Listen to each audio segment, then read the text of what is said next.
Hey guys, welcome back to Cajun Horror Talk. I'm Jake. And Ross. Today we're talking about 2011's Fright Night. Seriously. So grab a beer, grab a cup of coffee. Let's talk horror.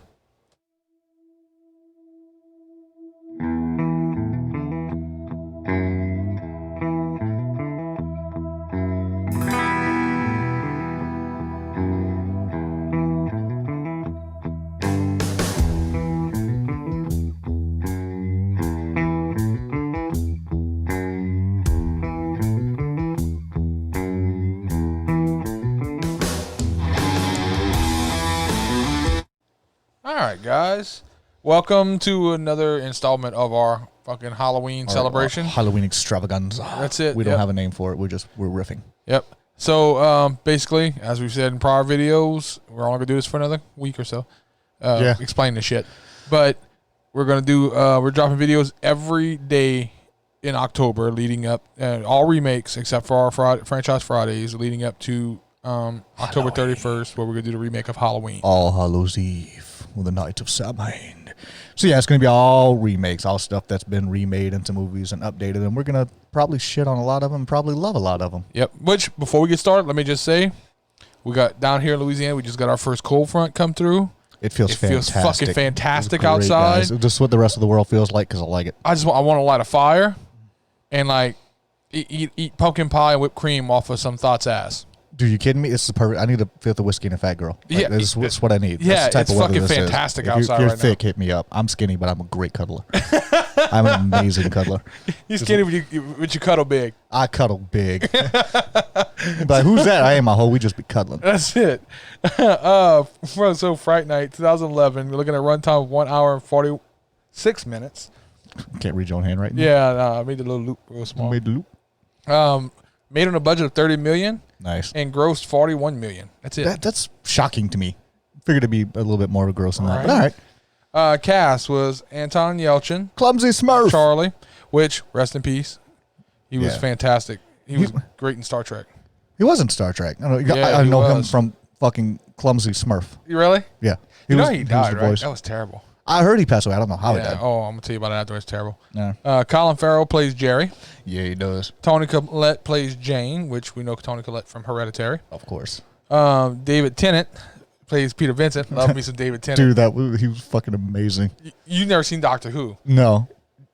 He's a fan. He's my second favorite Doctor. He's fucking fantastic. He was fucking great in this movie. Imogen Poots plays Amy. Yeah, okay. You poor child. You know she got fucked with in school. Imogen? How do you say this kid's name, dude? I always fuck it up. Christopher Mintz, is it Plassey? I think so. It's McLovin, dude. Yeah, it's Christopher McLovin. I'm sorry. Yeah, I know McLovin. you hate being fucking called that, I'm sure, because It's McLovin. It fucking stuck so hard. Yeah, he's like Carrie Fisher with Princess Leia. He's McLovin for the rest of his fucking life. McLovin. Sorry, dude, but you did such a great fucking job. We can't let you forget it. Yep, he plays Ed, and I threw Dave Franco in there because he's in this movie as Mark. Yeah. What is it about Dave Franco that if they were like, dude, we needed somebody to be a douchebag, and they're like, call Dave Franco. Dave Franco's got you, bro. He's all in I remember him so much from fucking 22 Jump Street. Yeah. He's such the fucking douche. You play a great douchebag. He plays a fantastic douchebag, man. But he's probably one of the coolest guys you ever want to fucking meet. From all accounts that I've heard of, he's a really decent human being. Really is. Him and James Woods. Yeah. Play fantastic douchebags. They do. Both of them, from what I hear, are really cool guys in person. And it seems to be all the guys who play these really cool guys and the Swab and Debonair guys about like, dude, they're an asshole in real life. Yeah. Like, and everybody that talks about them is all what they say. All right, right out of the fucking gate, we meet Charlie Brewster. So this opening wasn't too long for you? This one was a little bit winded, but it wasn't as bad as fucking Prom Night. Jesus Christ. I hate long intros, man. Every Halloween movie has them. I hate them. I bitch about that all the fucking time. I can't fucking stand it. But I think it's so much to the point that I've seen it so much now that I zone the fuck out and I don't even think about it until the fucking starts back up. So we meet Charlie Brewster. He's trying to get his dirt bike started. Nope. We start off with his buddy getting his ass whipped. Oh, okay. If you want to start there, I was gonna jump ahead of that. Yeah, no. I want to jump in on that because that's why trigger locks suck. Okay, I knew that. I think that's probably why I made a note to skip that because we're gonna get into a gun debate now. Yeah. Okay, if you have a gun for home protection and it is locked and you cannot use it for protection, it's not protection. Yeah, exactly. It's not.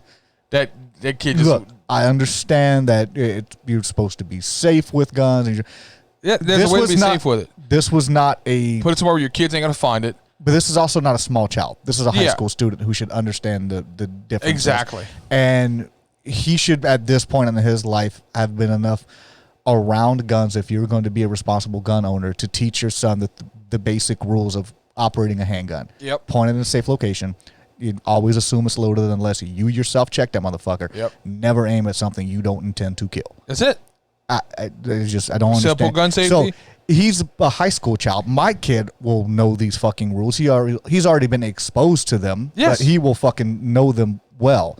Now, I get it that kids are irresponsible and kids do things and kids do stupid things. That's why you hide them. That way, if they do happen to find it, hopefully you've instilled enough common sense in them that they know not to do it. But guess what? You put a fucking safe trigger lock on your gun, and now your kid's dead. Yeah. Your kid didn't survive because it was. And don't get me wrong, it's a fucking vampire, so it's not like he'd have made it anyways. But no, he might have survived for a little longer. Yeah, he might have survived for a little bit longer. Yeah, the gunshots might have brought fucking help. Yeah, the gunshots might have alerted the rest of the fucking neighborhood, who apparently can sleep through a goddamn hurricane, because they didn't hear anything going on. House exploded. A house exploded. Nobody came outside. Right. Dude, if somebody gets on a wreck around here, everybody's like, hey, did you hear that crash? Yeah, I heard that crash. It was right there. What the fuck happened? And can I just say, good God, Doris. What? Doris. What is your opinion on Doris? Cause good God, Doris. Really? Why? Okay. If you say so. I'm just saying. There's a reason that she has Lucky on her ass. I'm actually, the thing that I wrote down here is a sexy stick figure girl. Why? Yeah. She wasn't exactly thick. No, but she was. Oh, she was cute. Don't get me wrong. I'm not Wouldn't kick her out of bed for eating chips. No, I've made worse decisions. Yeah. Recently. But we meet Charlie Brewster. But poor Charlie almost went catatonic talking to her. Yeah. Kid's got no game, even though he's probably got the cutest girl in school. Even his friends are telling him they don't know how the hell he landed her. Right. Personality. That's what I'm saying. Dude, what the hell? So, she's awesome because, first off, any chick that describes herself as insatiable. Mm-hmm. Yeah. You stick with that. Absolutely. You stick with that. You buy her a ring and just right. You never leave her. Yeah. And then she's faithful, because even when she thinks Charlie's starting to lose it, she stays, and she's like, no, you're not going to ditch me. We're going to talk. Like, right? Is that a stake? Like, your boyfriend's losing his fucking shit right now, and you're not giving up on him. Props to you. Good job being a good girlfriend. And then McLovin. Yeah. McLovin, dude, look. You don't blackmail, bro.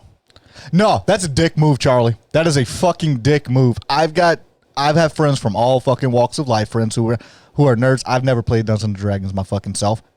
I probably will one day. But in high school, kids who played Dungeons and Dragons were fucking treated like shit because they liked something that was different. I was friends with those kids. Yeah, I was friends with everyone. Guess what? I was friends with the jocks too. Yeah. I played football. You don't have to. All this fucking stigma in fucking high school where everybody, and I don't know if it's like that anymore because we've been out of school for so damn long. It might not even be the same way anymore. But all the stigma where it's like, okay, well, those are emo kids. Don't talk to them. Talk to them. Dude, they're all fucking people. They're all people. And whenever you get older, you're gonna realize that you don't have to agree on things to fucking be friends. Right. I love some fucking gangster rap. Jay wants to shoot me in the face every time I put on fucking rap music before we perform a podcast. It's every podcast. Every podcast. It helps me unwind. I need to loosen my lips and get a little Busta Rhymes I'm trying to fucking study up on a movie. And all I hear is Busta Rhymes in the background. Tupac. Yeah, Tupac. Hey, I'll throw on some Tupac before a podcast. You got to get warmed up and kind of get your blood flowing, man. But no, but for real though, like I was a jock who was a Star Wars fan. See, I never watched Star Wars until I was a fucking adult. I was a jock who watched Star Wars, and I raced cattle and shit growing up, so I was in the cowboy clique, and I had friends who were emo. Yeah. I had friends throughout all phases. But, and it's a dick move that Charlie played that he doesn't talk to him no more. Don't get me wrong. Yeah, it's a dick move. But it's a dick move for Ed to go and threaten to blackmail him too. That is a dick move. Okay, here's the proper way to fucking handle that is you make some time for someone who was apparently your best childhood fucking friend, and then you grew up and decided you were going to get a girlfriend and start hanging out with the douche canoes that hang out by lockers and punch kids. I'm sure everybody's had that one friend that never really grew up. I've got a couple of them. They probably don't watch this because they don't like me anymore because we got into creative things. We had some issues with some prior filming stuff that I did because I was creative and he was different. Yeah, but you always had that one friend who never really grows up and it just gets old. It sticks in that fucking shit. And I'm gonna look, if you skip work to play Yu-Gi-Oh, I can understand why some friends kind of back away from you. Oh, I know you're watching, sir. Oh, we know you're watching. We know you're watching. You're watching. If you skip work to play Yu-Gi-Oh, it's no wonder some of your friends kind of like, you know what? I'm gonna back away. Sorry, bro, that wasn't me. Remember, that wasn't me. Oh, I'll take all the blame for that. I will take all the blame for that. All right, now Charlie is not the coolest mindseted kid either, because we're not gonna skip over the fact that he jerks off with a Stretch Armstrong. Yeah, he does. Yeah, he did. What the fuck, guy? Whoa. That's a weird. weird fucking thing to do. Yeah. Is that gay? That's a dude. I'm just asking. I really don't know. Is that gay? What was the fuck? Remember Stretch Armstrong? They had the red guy too. Yeah. And you pump shit into him, and he'd have bumps all over his skin. It's for her pleasure. Yeah. That was the female version of the Stretch Armstrong. Oh man, this dude, and apparently he can't understand because fucking. Oh God! What? Also, speaking of bro code, can we just agree you don't talk shit about your best friend's girlfriend without good reason? No, not at all. Not unless because she was cool. Unless she's provoked in something. If she's being a bitch and yelling and throwing shit, hey, dude, you need to fucking tell your chick to fucking stop. Game on. This chick in no way has affected you. Yeah. No. Just because your boy changed a bit. Yeah, that was a dick move. It really was. That's a dick move. You don't go there, man. But yeah, you don't do that to a fucking friend. So we meet Jerry, the neighbor. Jerry. The vampire. Jerry the vampire. Which Colin Farrell, my man. Yeah. Good job. Yeah. So the scene later when they're talking outside at the back door and he's coming out for beer, that's a weird fucking conversation with a neighbor you just met. Yeah, even if you're not a vampire, that's a really creepy conversation. Bro, this girl that's coming over here, I'm telling you. She's nice, bro. Not that. Talking about his mom and his girlfriend. Oh, yeah. I think that was the intention of him trying to allude to the fact that he needs to mind his fucking business, but still very weird way of getting to that point. Somebody come around and snatch him? Yeah. What the fuck? You keep an eye on him. You need to make sure you're taking care of him. Yeah. Your mom's hot. I don't know if you noticed this, but she's putting it well, out there. That's the vibe I got. Like, are you telling me you're going to bang my mom and my girlfriend? Of course, it's Colin fucking Farrell. He'll do it at the same time. Colin Farrell probably do it together. Like, it's not even a fucking thing. That's send you a video of it. Yeah. Then you'd be like sitting and Brian Gosling would have to come out of the woods and calm you down. Like, dude, it's going to be okay. I promise. Who worries about the neighbor going to the possible vampire's house when your girlfriend's on top of you? I got that written down. I'm sorry, you're a teenage boy that's about to get some nookie. Nothing else matters in the world. I can get a phone I'm 32 fucking years old. Yeah, and I'll be like, we're gonna handle this afterwards. Yeah. Let me go ahead and clear my mind. Stake her, then stake him. Yeah. That's what you needed to do, Charlie. You should have that would have changed your whole perception. You might still be alive. You got some pussy. Right? Like, I don't understand. There's no way. I'm sorry. How are you not standing up at the window with a boner? Yeah. There's no fucking way. I'm sorry, but in high school, if a girl's laying down in the bed with you and she's obviously giving you these very clear fucking signals, like, when you get under the covers? Yeah, I do. Yeah. When you get under the covers, my clothes will be off before she stopped talking in high school. No shit. Before she stopped talking in high school, my clothes are off. Okay, so he breaks into Jerry's house. Yeah. How fucking nerve-wracking was that scene? When it was in great. That fucking back hall and he's hiding in the room and Jerry might know he's there. The tension was built so fucking great. Because Jerry's a vampire. He smelled him. Duh. Did you notice he bit her, sucked some blood, and threw her ass away like a fucking empty beer can? I'm done with this. This is fucking slung her back in the fucking room. Plopped on the fucking floor. Now, what I loved about the cinematography, the angle that they did, whenever he actually gets your girl out and they're walking out, he's standing in the fucking corner watching them leave. Like, he knows. He's like, I'm just gonna let them leave. That was the whole thing with the apple, going back and get the apple. Mm-hmm. He knew they were there. He was just fucking with them. He was fucking with them. He knew they were there. I don't know if he's an Edward Cullen type of vampire, if he could read minds and shit. Right. But I'm sure he smelled them or heard them, because I imagine their senses. What he was trying to do was he was waiting for the sun to come up. Make enough time stretch so that whenever she walks out, he knows that she would fucking explode and burst in the fucking sunlight. Yep. Which she does. And at that point, who the fuck's gonna believe you?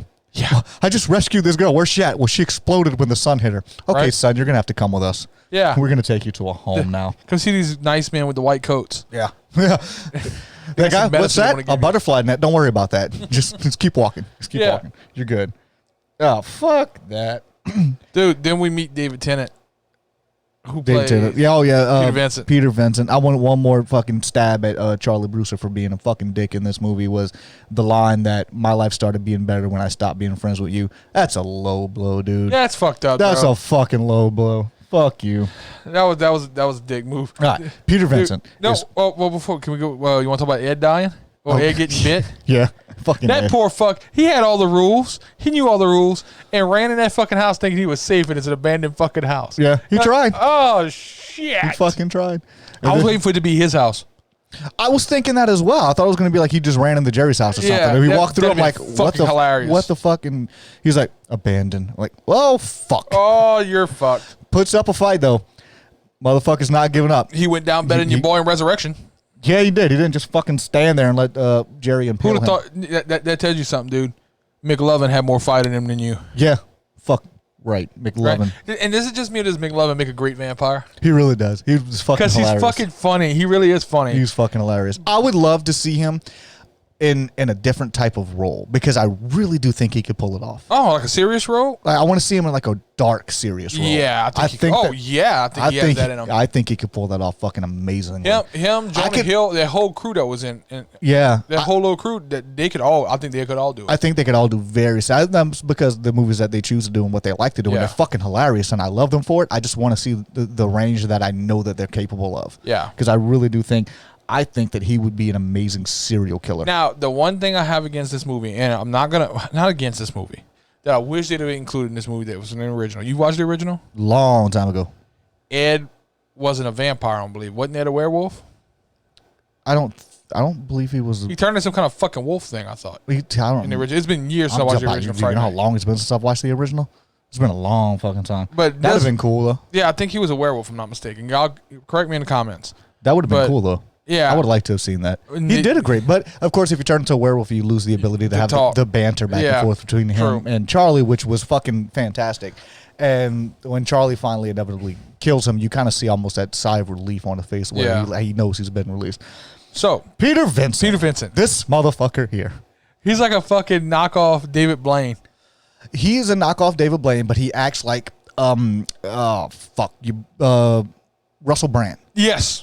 Oh no, not the shirt. That's him. That's the embodiment of the fucking character. Yes. It was fucking great. David Tennant, first off, is hilarious, and he could be hilarious in anything. And he could do serious roles. He could do funny roles. He could do whatever the fuck he wants. He's fantastic. It's like, oh no, you're crazy. Get out, dude. The fucking leather pants comment. Yeah. Oh can't god. Fucking breathe.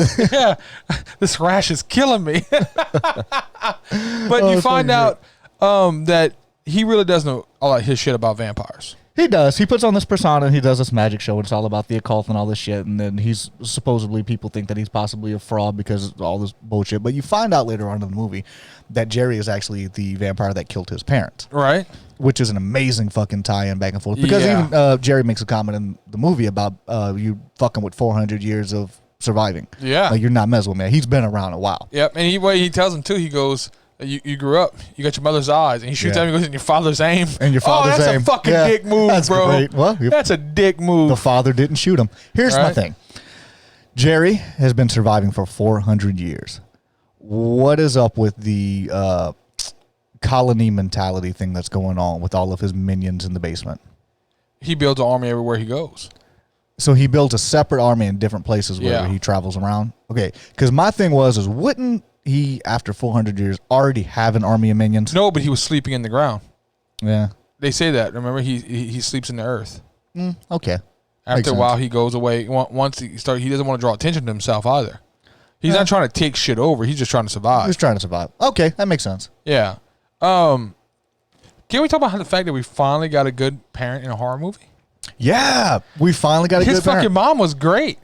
Because you don't see that in a lot of horror movies. You have to have the shitty fucking parents. Because I was so worried, dude. And she was going to open that fucking door and invite him in. Because he's like, your kid broke into my house. I don't want to go to the authorities, but I will. And he's like, Mom, don't do it. And she says, call the authorities. Like, finally. Come back with a cop. You fucking right. Finally, trust a mom your kid. Who's like, okay, I'm going to give you this. But then shit goes from 0 to what the fuck? Didn't know what the fuck he was doing at first. I really didn't. I was like, what is he about to fucking do? And then when he fucking pulls out the gas line. The scene in the It miniseries Where he looks over and Pennywise is just digging fucking graves. I'm like, is he digging him a grave? What the fuck's happening? I didn't know what the hell was going on. He pulls out the fucking gas line. And holy shit. You see his fucking strength for like the first real time when you get a really good look at just how strong this fucker is, because he pulls the line and all of the appliances, the stove and the water heater and everything fucking get yanked into the wall. After that, he lights the inside of and lets the gas go inside the fucking house, blows the fucking house up, and then he walks in and says, fantastic.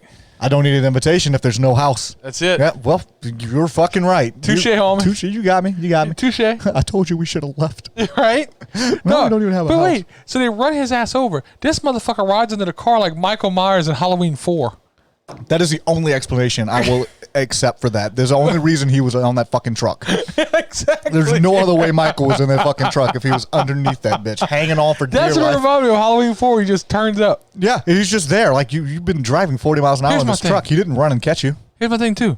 How slow is this fucking minivan? Yeah.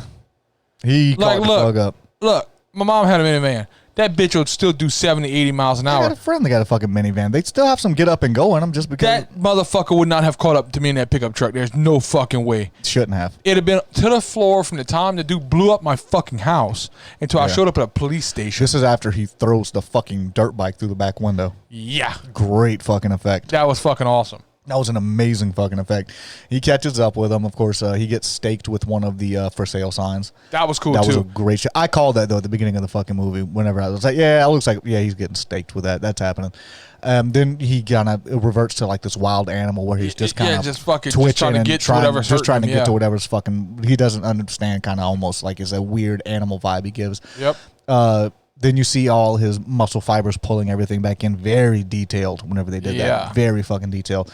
His bones come back together and he moves the thing out. Your boy that hits their car and gets out, starts bitching at him, and he just bench pressed this. Here's the thing. He just fucking stood up with the van. He just fucking military pressed a fucking SUV or a fucking minivan. Get in the car. Locking your fucking door in your car is not going to save you. I got that. He got in and fucking locked his door after he saw this dude stand up with a fucking minivan. Yeah. And he's just like, click, hit the click button. Yeah. No. That's not going to fucking He's coming through that fucking window, dude.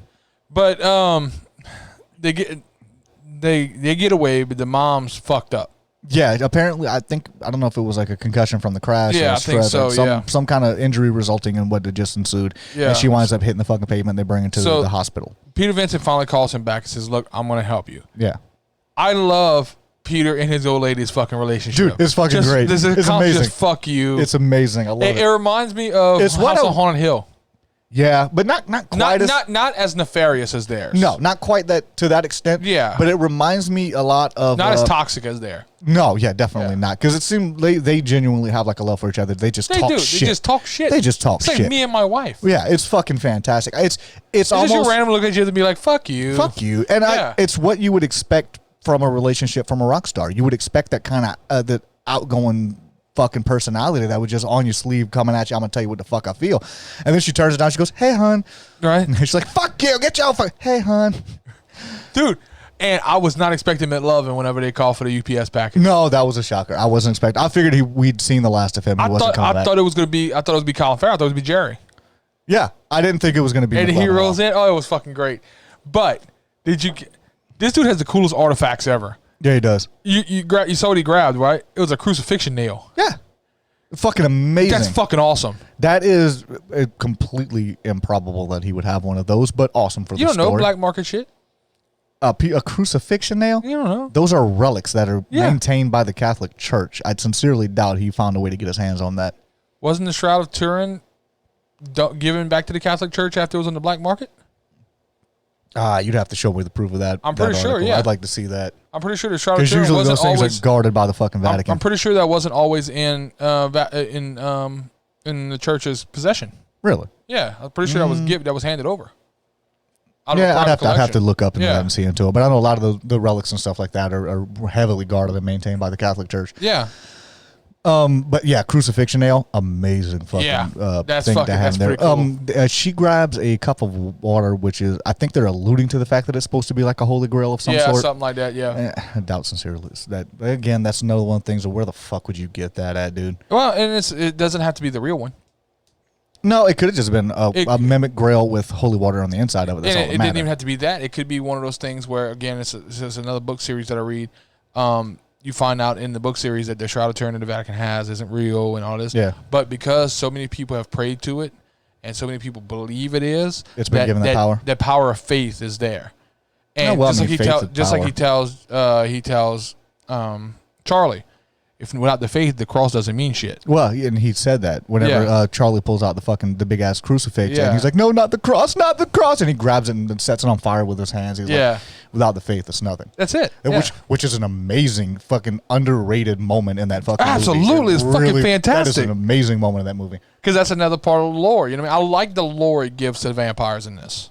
It does because it's that faith, and your girl when she gets the fucking the firearm, she's going out like a fucking. First off, didn't you tell me to shut up? I'm in love with this fucking girl. Any woman out there who is first off, she's not an older chick. She's pretty young, but can grab a fucking single action revolver and knows how to load it. Yeah, I love you. I said that whenever I was like, nobody knows how to do that shit anymore. I love you.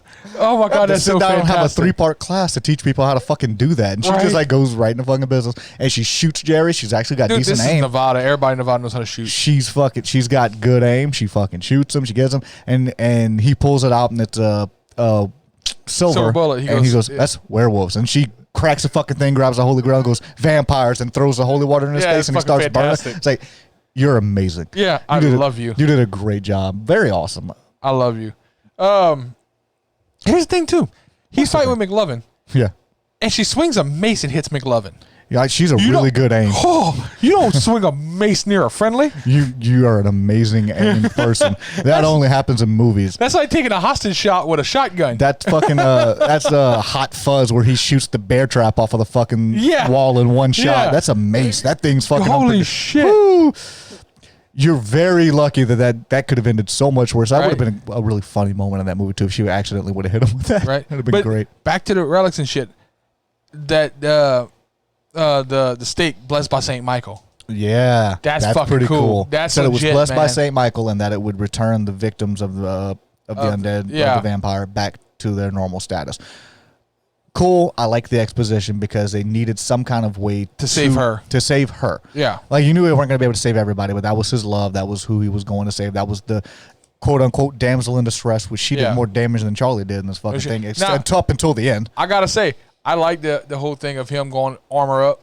Yeah. And go get like a crossbow and go get all this shit. That's pretty cool. Yeah, I like that shit. And he dropped that shit on the fucking counter and everything. He's like, we go and kill a vampire. Okay. Guy's like, okay. Yeah. I'm going to ring you up, sir. You're good to go. Yeah. Fucking fantastic. And then we get Peter Vincent and Charlie Brewster that are going to his house, which I'm sorry, but the timing, I know you waited for the fucking sun to rise, but he immediately does what I wish that he would do, but of course it's underground, so you can't do that. But when he first walks in, the first thing he does is smashes the fuck out of all the windows to let all the fucking sunlight breach in. But of course, that doesn't work because he's going to be underground. Yeah. So he winds up underground in a trap fall from one of his creepy ass serial killer closets he has in the back of his fucking room, which is some creepy ass shit. And he finds a trap door. And Sweeney Todd shoot. Yeah, that's exactly what the fuck it is. Him and Peter Vincent jump down there. Peter Vincent he's drunk going into a vampire fight, which is fucking great. He's just drunk and he's going into a vampire fight. I don't even have any notes from the end because I love this movie so much that I was just watching it. Really enjoyed it. I didn't even take no notes. I think I got a couple of random notes in here, but it's not even it's stuff from earlier. Like Peter Vincent, when your girl walks by and Charlie Bruce sitting there goes, "I fucked her." Yeah. What? Good for you, sir. Yeah. Good for you. Oh man. No, I think that I enjoy the hell out of shit. I got like the small shit, like the no one fucking reacting to the house blowing up, which is just can we just bullshit. Say that Charlie took him down the way Ross would have took him down? Charlie a gangster. That's exactly what the hell I would have did. Charlie Ross lights himself on fire just to do it regularly. I've been on fire a few times. Yeah, at 5 on purpose, and once not on purpose, but I was there. But I've been on fire 5 times. Something of a pyromaniac. lights himself on fire and hugs this motherfucker, wraps the wire, like wraps the shit. You don't think that's how it will go out? You know that's how I'm going to go. Oh yeah. You're sitting there. What are you gonna do? I'm gonna light myself on fire. You're gonna go again? No, I have a reason this time. No, just listen. I have a reason. Hear me out. Just listen. I got a reason this time. I'm gonna set myself on fire and hug this fucking vampire. And hopefully somebody's there to put you out quickly. Thank God for Peter Vincent. See, that's why he was there. Peter's been turned at this point. He's been bitten. Amy has been turned at this point. She's been fucking bitten. Jerry locks him in the room with Amy, and he's trying to get her to turn him, or to kill him, or to bite him, or to whatever, just to get him away from fucking Jerry. He shoots her with a crossbow, intentionally missing her heart because he doesn't want to kill her. He just wants to wound her enough so he can get away and change her back. And then comes the greatest fucking, I'm going to light myself on fire and grab this fucking vampire and roll around until his heart is exposed and I can stab him with this stake that was blessed by St. Michael. Boom, bitch. If that's not a mic drop moment, I don't know what the fuck is. Oh, shit. And so the shooting of the floor to let in, it was very From Dusk Till Dawnish. Very Dusk Till Dawnish. But I love that in From Dusk Till Dawn. I really did. I thought it was a great fucking idea. The ending. So did Peter Vincent just give him all his shit, or what's happening there? I think that at the ending that they understand each other and they're just friends. Yeah, it's what it seemed like, because he's having sex in his apartment. He's finally about to make love to his girlfriend. Well, he can't have sex at home. He's still in high school. His mom probably going to be like, "Yeah, y'all open that door." True. But so he has a worry-free place where he can go and have sex with his girlfriend, and you've got this rock star-esque dude that's just allowing you to use his place. Why the fuck wouldn't you? Yeah, I would. True. I get it. I fucking would. Hey, buddy. I remember that time I saved us from the vampire by lighting myself on fire and stabbing him in the heart with a stake that was blessed by St. Michael. Can I fuck on your bed? Right. All right, so Rotten Tomatoes scored this 72%. Okay. I'm still a little bit low for my taste. Audience scored this 59%. I can't believe the audience didn't react to this better than Rotten Tomatoes did. I really thought the audience was going to love this. Like, dude, Colin Farrell's he's amazing. I love Colin Farrell. Let's get into, again, I read some reviews. Okay. What is the main bitch? It's not like the original. Oh, so we're going to have that conversation again. Yeah. This is going to be a long month, people. Yeah. It's going to be a long month. And I don't want to do this every fucking video. I purposely didn't do it the last video for prom night. Yeah. It's a catch-22.